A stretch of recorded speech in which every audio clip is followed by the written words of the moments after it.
Haircut City, but I still haven't turned it off. It's still on. I'm going to get told off. We're on. I'm not allowed to have this now. We've got it. Thank you. This is Jess. Say hello, Jess. Say hello. Did you wave? Thank you, Pat. Pat's bringing me the coffee. We like our coffee. First letter tonight. Thank you. Does the panel agree we're descending into a moral vacuum? Just something light to start the night. Second letter tonight for the panel to get stuck into. He's scared to speak up at work. It's not where it stops. He's scared to call Telstra and complain. He's scared to tell his children off. He's scared of insects. He could never go into business because people scare him.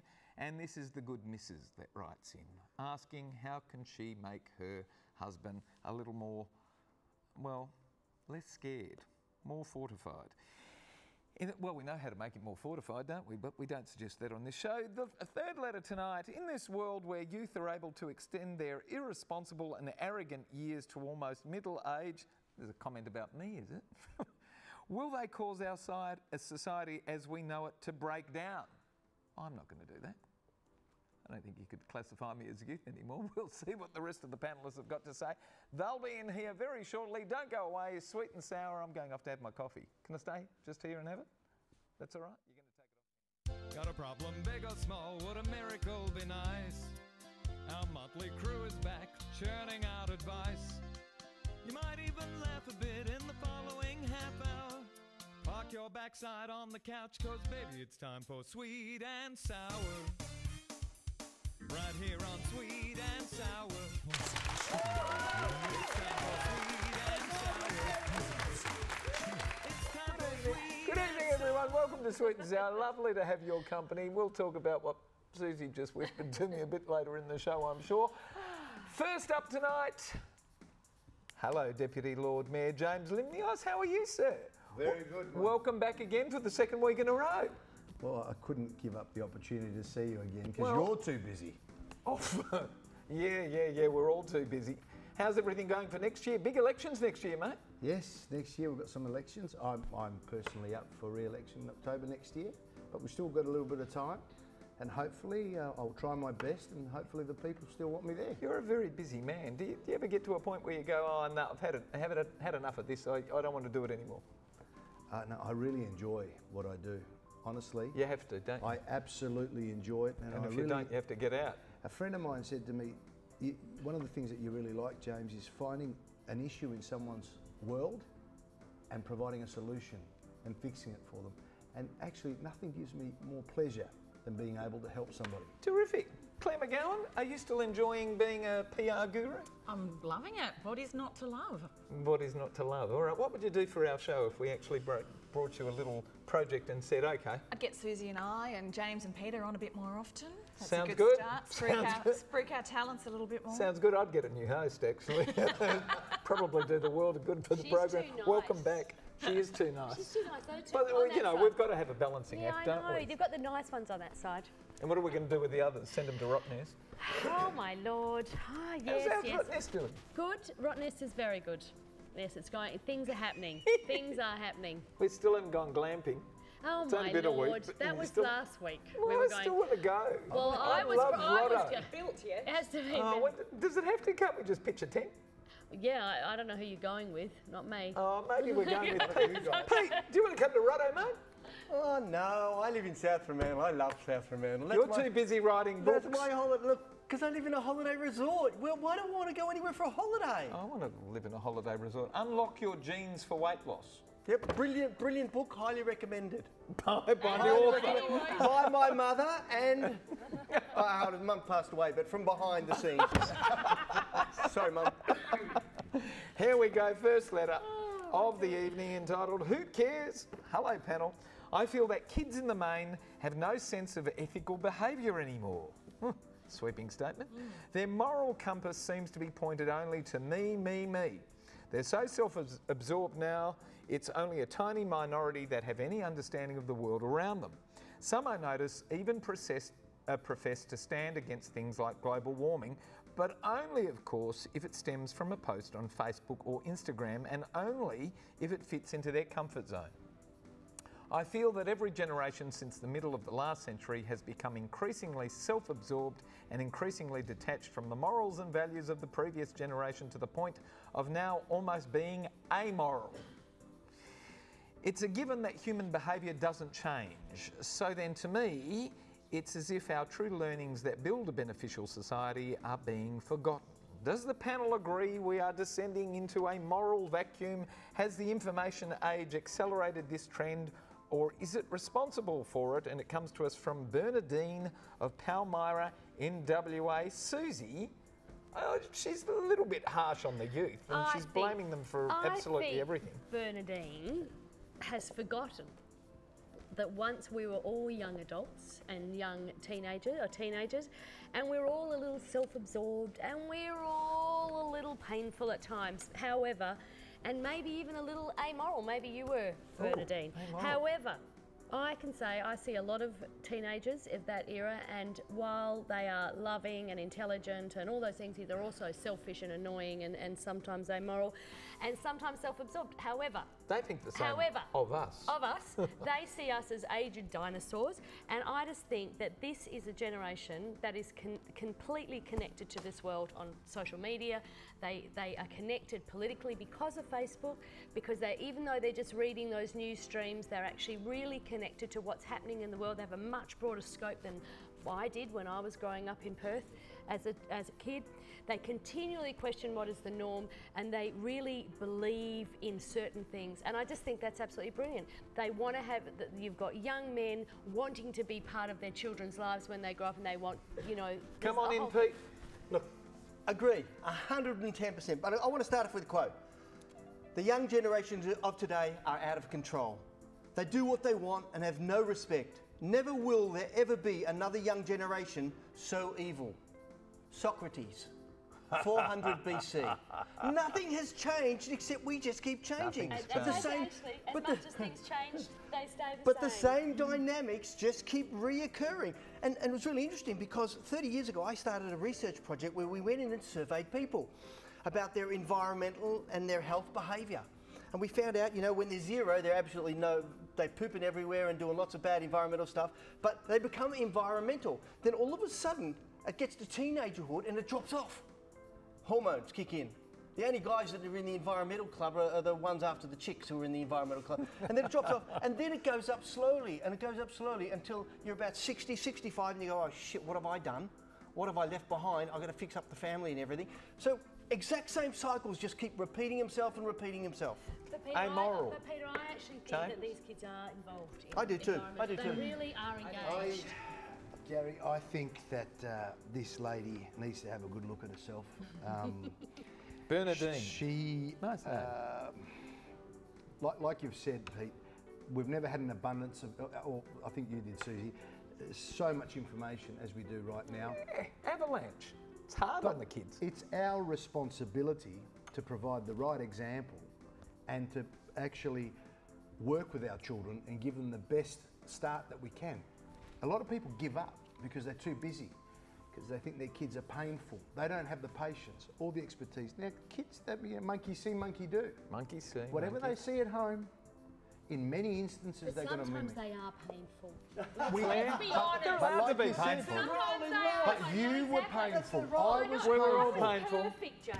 I don't know what you're talking about. I still nag my mum. Mum, can I have? No, I think we've just... Claire, I agree with last you. word. Yeah. Last word, well, I think that the world's moral compass continually evolves, and for Bernadine, her moral compass might not be the same as the moral compass of the young people of today, and I think she's being very unjust in her judgments.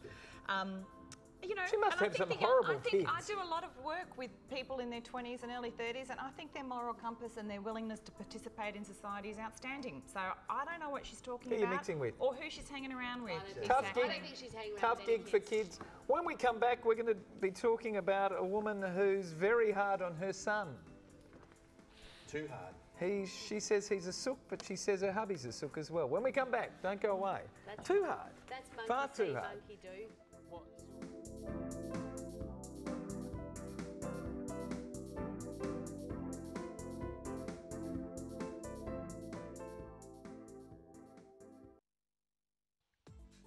Getting in touch with Sweet and Sour is easy.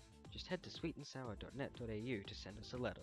And while you're there, why not check out past episodes? Plus, don't forget to like us on Facebook and follow us on Twitter. And for a behind the scenes look at Sweet and Sour, check us out on Instagram.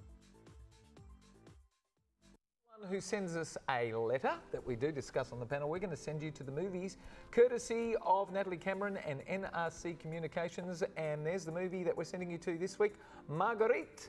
And Susie's seen it apparently. Yes, I have. And? It's fantastic. Oh, tell us about it. Good. No, we haven't got time for you to tell us about it. We haven't got time. Okay, here we go. Complex. This one's called Scared Stiff. Hi, Sweet and Sour. My husband is scared of everything. Everything.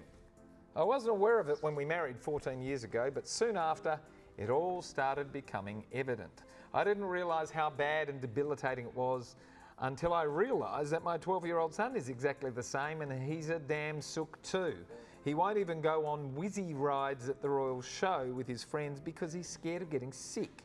I need to know how to nip this in the bud because my son will be growing up to be held back by his fears just like his dad. Seriously, he's scared to speak up at work. He's scared to call Telstra and complain. He's scared to tell his children off. He's scared of insects. He could never go into business because people scare him. He's growing into the most anxious man I know, and he's doing similar to his son, who at 12 is still scared of the dark and speaking to adults. What brings on such chronic insecurity, and how does anyone overcome their fears? Surely this isn't inherited, is it? Comes to us from Gail of Liverpool in New South Wales. James, we're going to go to you first. Well, and just before we do, can I just say, if you've got any suggestions on any of these letters, go to our social media and either Twitter us or Facebook us, and we will publish what you've got to say. Sorry, James, there you go. Just to answer the question, what brings on such chronic insecurity and how does anyone overcome their fears? In this instance, it's to get rid of you. Oh, so true. So exactly. Your husband has developed this illness because of you. I agree. If I had a mother and a wife like you, I would be getting scared, I would be anxious, I would be panicking. Show some love, compassion and patience and look within yourself first before you start criticising everybody else around you. You've created this. You've actually made these people feel insecure and scared. When I read this letter, you really put me off, and I'm sorry for talking like this on television, but you're no good. Go and fix yourself. Claire, do you agree? Well, I actually certainly do agree with what James said. Oh. But the other side of that coin is that, yes, anxiety can be an inherited condition. And if your husband and your son has an inherited condition, they should go and seek some professional advice. You need to be supportive. You need to be encouraging to your husband and to your son. But really importantly, which Gail, go and get professional advice. If you're in Western Australia, go and talk to someone like Youth Focus, or nationally, go and talk to Headspace. She's in Liverpool, New South Wales. In Headspace, you know, like, don't contact a panel show for advice on such a serious matter. Do something properly, get professional assistance, and do what you need to do. What are you talking about? I mean, it's just, it's such a childish response to such an important issue. What's she talking about? Come We're on. a professional. No, We're professional. Susie, this is a really important issue, regardless of why they're scared of everything. Are they sooks, or have they got a real problem? First of all, I think to write into a show and say that your son is a sook says to me immediately that you're a bully and that you're overbearing, and you have demonstrated disdain for your son's father for your whole life. And your son is... She wasn't aware of it when we married 14 years ago because he didn't have it. That's exactly. And I wonder, and I'm not a doctor, can tell you. What makes a person insecure? I wonder if you married him because you could bully him because you were bullied as a child, or whether you watched your mother bully your father. There is something behind it. I agree with everyone. You need to go and get some help, but you are overbearing and dominant, and you are the problem. Last word to the doc. Yeah, well, look, I'm actually a PhD researcher, not a medical doctor, so I'm a real doctor. I have a doctorate. And actually, right. we actually look into this type of stuff, and anxiety and stress and all these other things. And look, we're not born with fear or minimal fear. We just develop it over our lifetime. And we don't need to, because the whole reaction of fear is to things in the old days when we used to have, you know, storms and animals about to eat us, and we don't need any of those now. So why are they developing? Gail, I'm not so hard on you as everyone else, but there is good help, and I would actually suggest you look at some of the sustainable health / alternative healers. I had a bit of an issue to do with some personal fears of my own, and I went to see a lady and it disappeared overnight. Wow. So I'm just amazed at what's available and out there. And there's Plenty out there. Hypnotherapy, beautiful. is amazing. When we come back, we're going to be talking about what it takes to grow up in this age. Don't go away, more of Sweet and Sour. See you for the last segment. Ooh, like good one. American cousins who watch Sweet and Sour online, I just got one question. Trump? Trump? You going to give us Trump? If you want an egomaniac, we've got a guy called Abbott. You can have him. If you want a multi-billionaire, we've got a guy called, what's his name? Turnbull. You can have him as well. Just don't give us Trump. Trump. It's time for Sweet and Sour. Right here on Sweet and Sour. It's time for Sweet. All looks the same. Welcome back to Sweet and Sour. We're going into the last letter titled Like Good Wine. Oh, Sweet and Sour. I look back over my years and I can see just what a goose I've been.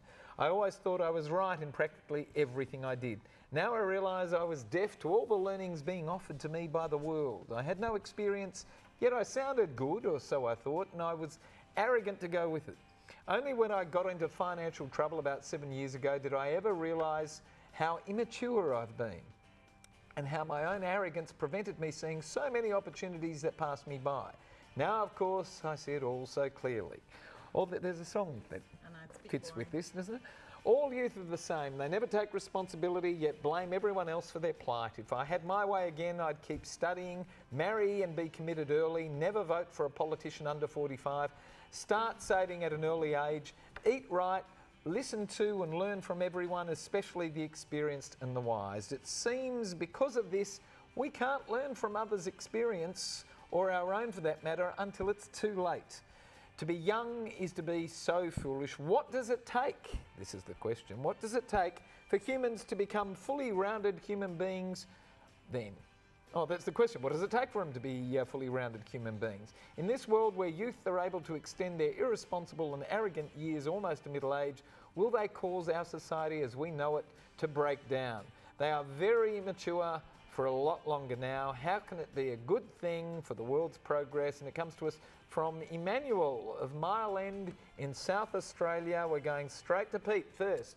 Emmanuel, arrogance is a normal position for youth, but you know, it's foolish to think that it's their sole domain and they're the only ones there. Emmanuel, already at the end of the letter, you're contradicting yourself and you're being incredibly arrogant, thinking that you're at a position in life that you can look back on people and think that they've got it wrong when they're young, but you had it wrong when it's just crazy, it's ridiculous.